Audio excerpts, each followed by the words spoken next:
Otep, bonjour. Pour ceux qui ne me connaissent pas, je suis Doji Maunito Djeuti Olu, combattant panafricain et kémite. Aujourd'hui, j'aimerais vous parler de l'origine africaine de la philosophie, ou encore des grands philosophes africains de l'Antiquité. Pour ceux qui ont déjà fait de la philosophie, ou qui en ont déjà entendu parler, il n'est pas surprenant d'entendre dire que la philosophie vient de la Grèce antique. D'ailleurs, c'est ce qui est enseigné dans nos écoles, principalement en Afrique. Donc on dit généralement que ce sont les philosophes grecs qui ont inventé la philosophie. Platon, Aristote, Héraclite d'Éphèse, Anaximandre, Anaximène, Zénon d'Élée. Tous ces philosophes-là, en réalité, ont été formés, non pas en Grèce, mais en Afrique. De l'aveu même de ces philosophes grecs.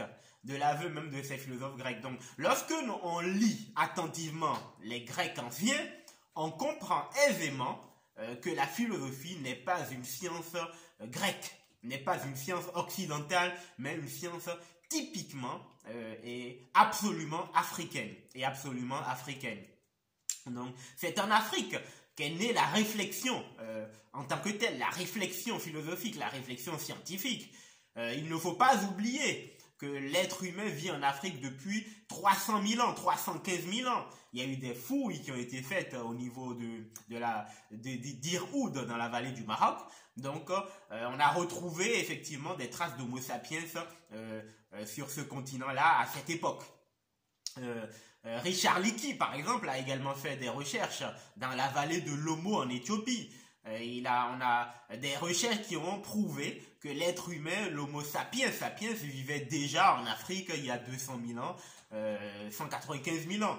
Grâce à Richard Leakey en 1967 a en effet découvert les crânes Homo 1 et Homo 2 qui ont été datés respectivement de 200 000 ans et 195 000 ans.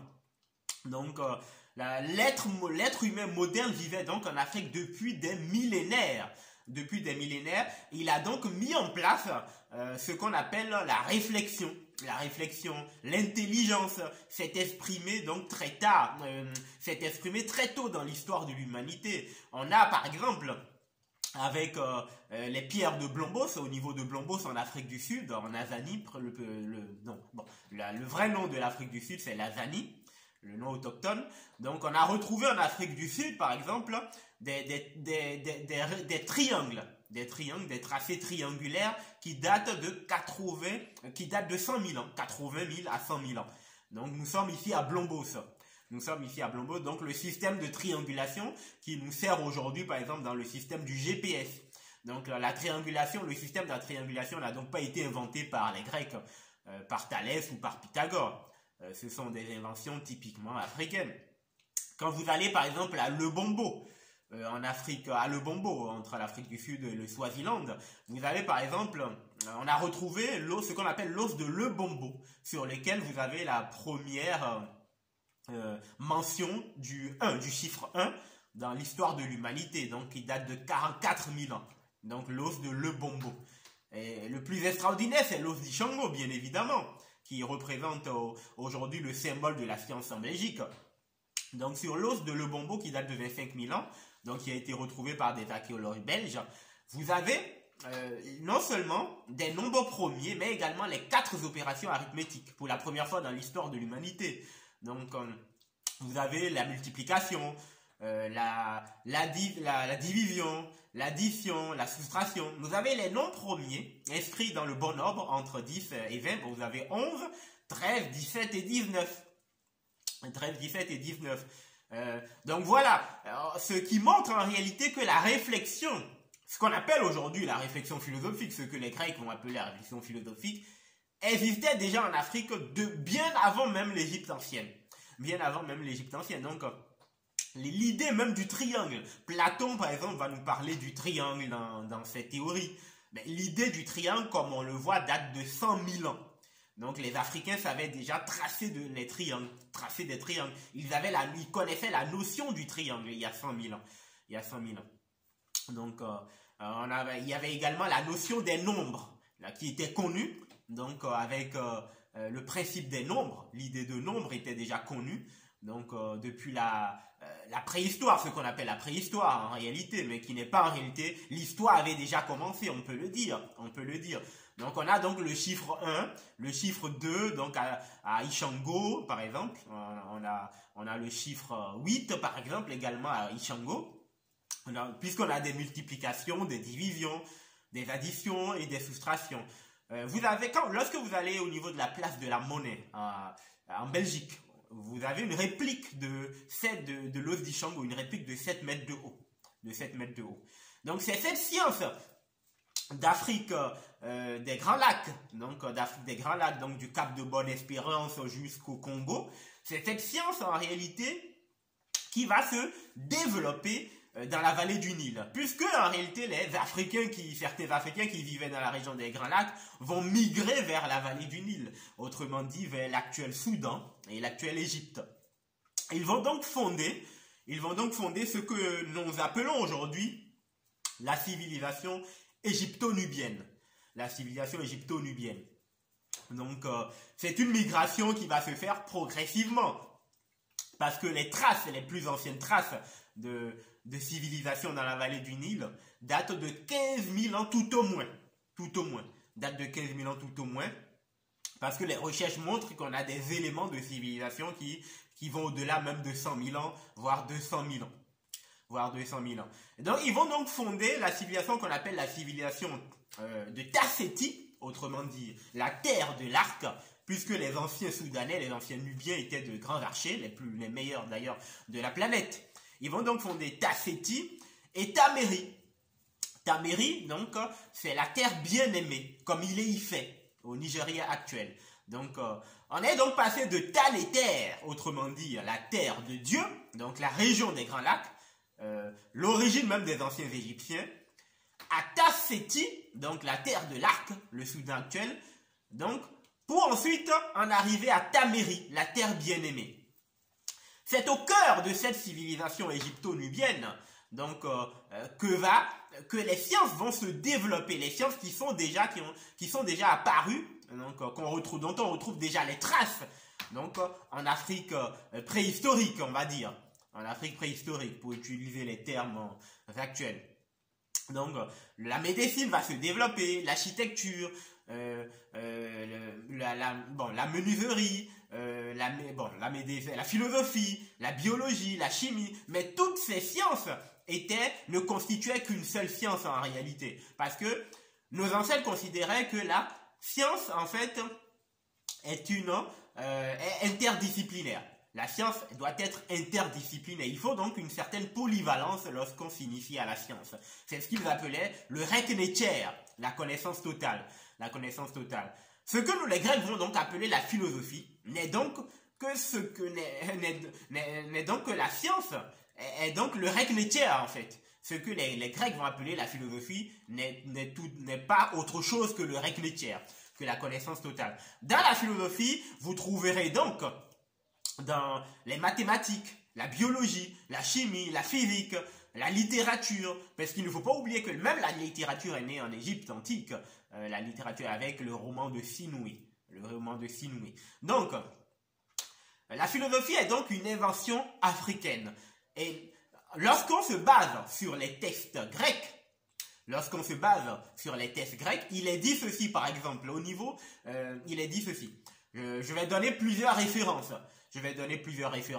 Les Grecs sont unanimes pour dire que la science vient d'Afrique, d'Égypte noire pharaonique. Parce qu'il ne faut pas oublier que les Égyptiens étaient des Noirs. Il ne faut pas confondre l'Égypte arabisée, l'Égypte perse, l'Égypte grecque et l'Égypte africaine, l'Égypte authentique. Bon, l'Égypte est un continent, bel et bien sur le continent africain, mais là, elle a été envahie.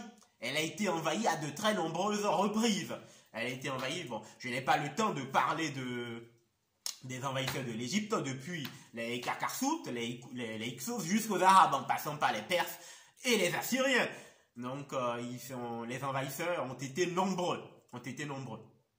Donc, la philosophie va donc se développer en Égypte ancienne, avec notamment Imhotep, donc qui est l'un des premiers philosophes connus,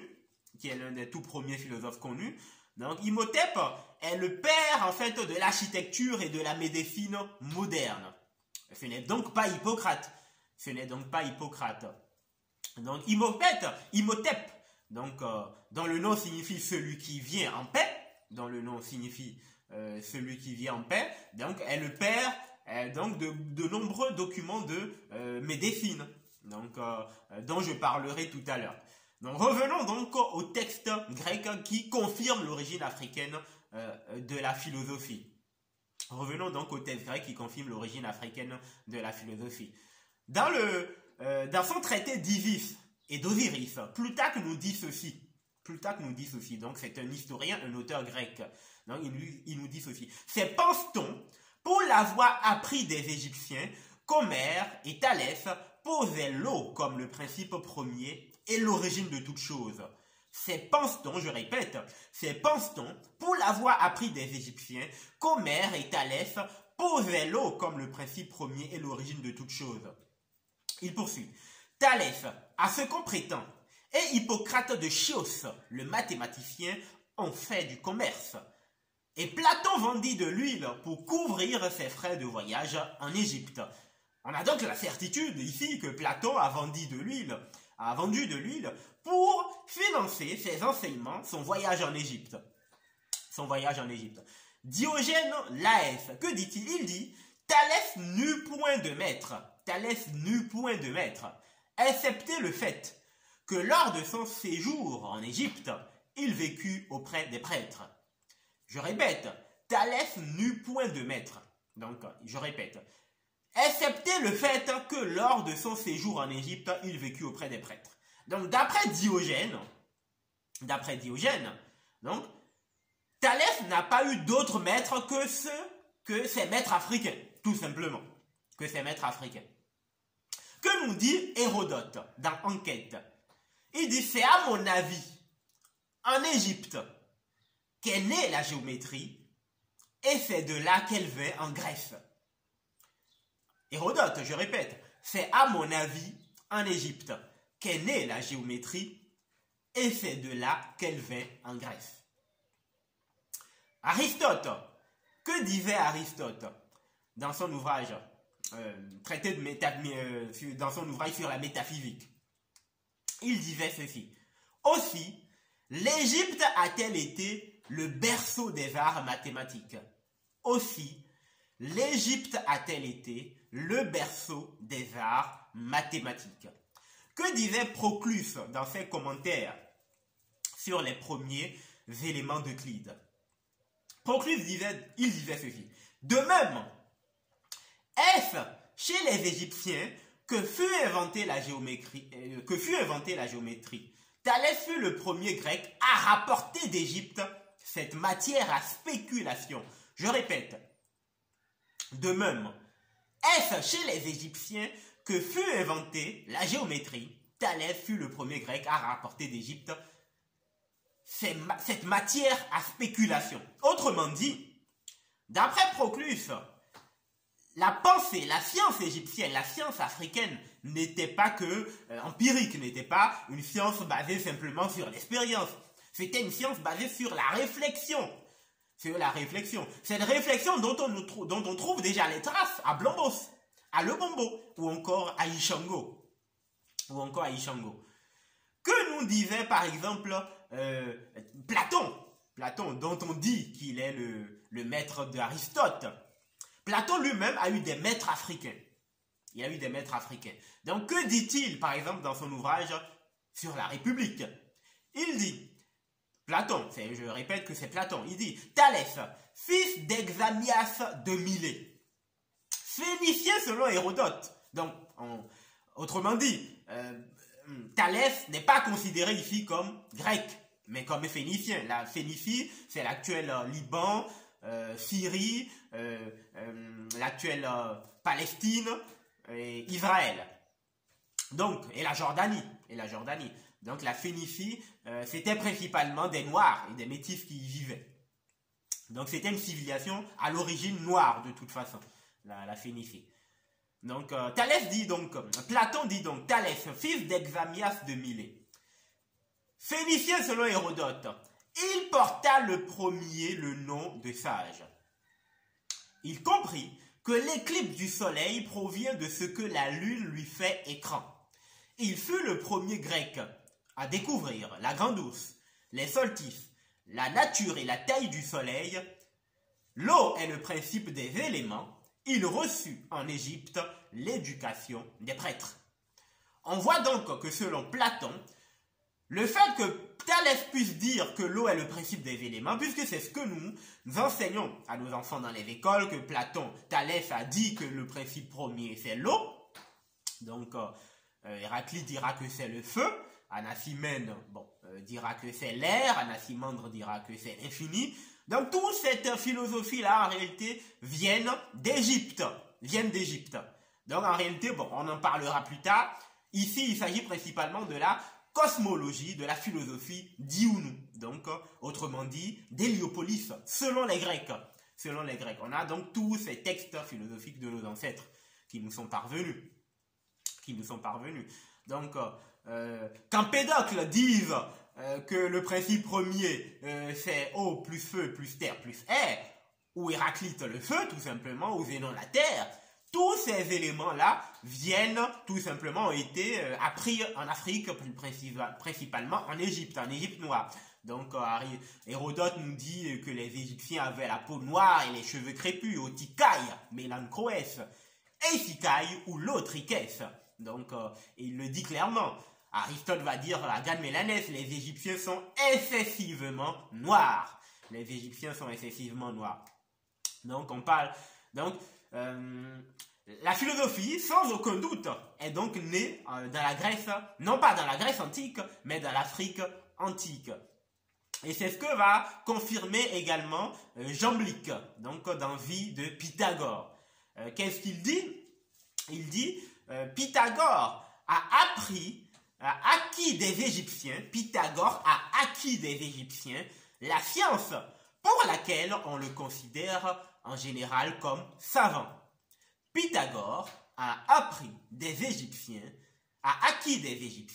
la science pour laquelle on le considère en général comme savant. Autrement dit, les théorèmes qu'on attribue à Pythagore ou même à Thalès ne viennent pas de Thalès ou de Pythagore. D'ailleurs, Pythagore et Thalès n'ont jamais écrit. Donc, on n'a aucun document de Thalès. À ce qui paraît, il n'aimait même pas écrire. Donc, dans la suite, j'aurai peut-être l'occasion de vous parler effectivement de ces théorèmes qu'on retrouve par exemple dans le papyrus d'Iamessou. Donc, dans l'original se trouve au British Museum à Londres. Donc, vous avez le carré de l'hypoténuse est égal, dans un triangle rectangle bien évidemment, est égal à la somme des carrés des deux autres côtés. Donc, vous avez également le théorème, ça c'est le théorème dit de Pythagore. Et dans le théorème de Thalès, dans un triangle, lorsque vous tracez une droite parallèle à l'une d'entre elles, vous obtenez un nouveau triangle semblable au premier. Donc vous avez toutes ces démonstrations dans le papyrus d'Iamessou 1000 ans, donc 1000 ans avant la naissance de Thalès ou encore de Pythagore. Diodore de Sicile, encore un autre grec, voilà ce qu'il nous dit dans Bibliothèque historique, un célèbre grec bien évidemment, Diodore de Sicile. Il va nous dire que Pythagore a appris en Égypte sa science sur la parole sacrée, donc autrement dit la philosophie, la géométrie, le nombre et la transmission de l'âme qui passe en toute espèce.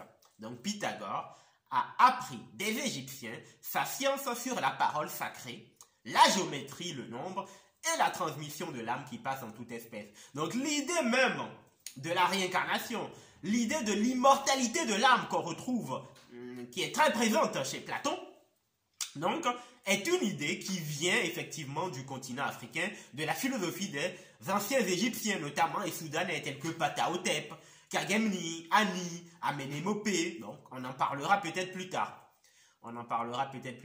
Donc, d'ailleurs, Hérodote, dans l'enquête, dit que les Égyptiens sont les premiers à avoir théorisé la doctrine selon laquelle l'âme humaine est immortelle. Les Égyptiens sont les premiers à avoir théorisé la doctrine selon laquelle l'âme humaine est immortelle. Protoi Aegyptoi, ton logon, anthropoi souke, athanatos. Protoi Aegyptoi, les Égyptiens sont les premiers. Ton logon a avoir théorisé la doctrine selon laquelle anthropoi souke, athanatos, selon laquelle l'âme humaine est immortelle. Les Égyptiens sont les premiers à avoir théorisé la doctrine selon laquelle l'âme humaine est immortelle. Donc, Théodore de Sigie va nous préciser effectivement que les Éthiopiens disent que les Égyptiens sont une de leurs colonies ramenées en Égypte par Osiris. Donc, ils sont même allés jusqu'en Inde, puisque les premières civilisations de Mohenjo Daro et d'Harappa, qui sont les premières civilisations de la vallée de l'Indus, furent de toute façon, de toute évidence, des civilisations noires et africaines. Donc, les Égyptiens, donc, ne sont que des descendants des anciens Nubiens, des anciens Soudanais, qui eux viennent, comme je l'ai déjà montré, comme je l'ai déjà expliqué, de la région des Grands Lacs. Il y a même un auteur que j'ai déjà cité qui donne le nom de ceux qui ont formé les Grecs. Donc, il s'appelle bien évidemment Plutarque dans Traité d'Isis et d'Osiris. Plutarque dans Traité d'Isis et d'Osiris. Que nous dit-il? Il dit, on dit que Dox fut instruit par Conufis, Solon par Sanchiv et Pythagore par Eunuphis. Donc, on dit que Dox fut instruit par Conufis, Conufis c'est Kumnefer, Solon par Sanchiv, donc c'est Sangaré, c'est ce qui va donner Sankara, et Pythagore par Eunuphis, Eunuphis c'est Unnenefer. Celui qui a formé Platon c'est Sechkumnefer. Donc tout dépend de la prononciation. Donc il s'appelle Sechkumnefer. Celui qui a formé Pythagore, c'est Unnefer, comme je viens de le dire. Donc nous connaissons donc les noms de ceux qui ont formé de nombreux Grecs, de nombreux philosophes grecs. La philosophie n'est donc pas une science grecque. D'ailleurs, l'écriture grecque elle-même était appelée les lettres pélagiques. Les lettres pélagiques. Puisque c'est Cadmos, c'est un Égyptien qui a ramené l'écriture en Grèce d'après même les textes de Théodore de Sicile ou encore d'Hérodote. Et il est donc évident que la science, la réflexion philosophique vient du continent africain. Voilà ce que nous devons enseigner à nos enfants dans nos écoles. Puisque les textes de ces philosophes africains de l'Antiquité sont encore aujourd'hui disponibles. J'ai moi-même écrit de nombreux ouvrages sur cette philosophie, sur la raison qui est née, non pas en Grèce, mais en Égypte, en Afrique. Donc le logos, les Grecs vont parler de logos, mais les Africains parlaient de maat. Maat, c'est la raison, c'est l'ordre, c'est l'harmonie. Donc c'est l'harmonie cosmique. C'est ce que les Grecs vont plus tard traduire par bien évidemment le logos. Ou encore,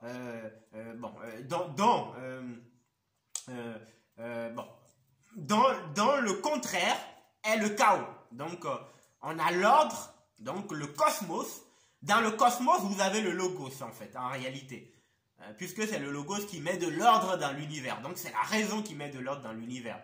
Donc, dans l'univers, vous avez Maat, donc qui est en même temps la raison et l'ordre de l'univers. Donc, tous ces principes philosophiques doivent donc être enseignés dans nos écoles. Donc, vous avez donc de très nombreux philosophes antiques, africains, donc qui ont marqué l'Antiquité à travers leurs inventions, à travers leur architecture, à travers leurs papyrus, à travers leurs réflexions. Donc c'est grâce à ces philosophes que la civilisation pharaonique a pu prospérer. Parce qu'il ne faut pas oublier que les philosophes, les savants en Égypte antique étaient protégés par l'État. Ce qui n'était pas le cas dans la Grèce antique. Dans la Grèce antique, les savants, les philosophes étaient poursuivis. D'ailleurs, Socrate a été condamné à mort, à boire la ciguë, parce qu'on lui reprochait de corrompre la jeunesse, tout simplement parce qu'il réfléchissait, parce qu'il amenait la jeunesse à réfléchir, à penser non pas par les croyances, mais par la raison. Donc voilà. Donc les philosophes, voilà pourquoi ils venaient en Égypte antique, ils étaient accueillis. l'État aidait, accordait des aides aux savants en Égypte antique. Donc ils étaient considérés comme un élément essentiel de la pensée, de la civilisation de nos ancêtres. Je vais donc m'arrêter là pour l'instant. Donc on pourra poursuivre la suite on pourra poursuivre plus tard par rapport à la philosophie au niveau du continent africain, une philosophie justement qui s'est répandue à travers le monde. Si on parle aujourd'hui de philosophie, c'est parce qu'elle est née en Afrique. D'ailleurs, le mot philo, le mot sophia vient en réalité de Séba, de Séba, qui a donné Séba, puis Sophos, qui signifie sagesse, Donc voilà. Je vous remercie et à très bientôt. Otep.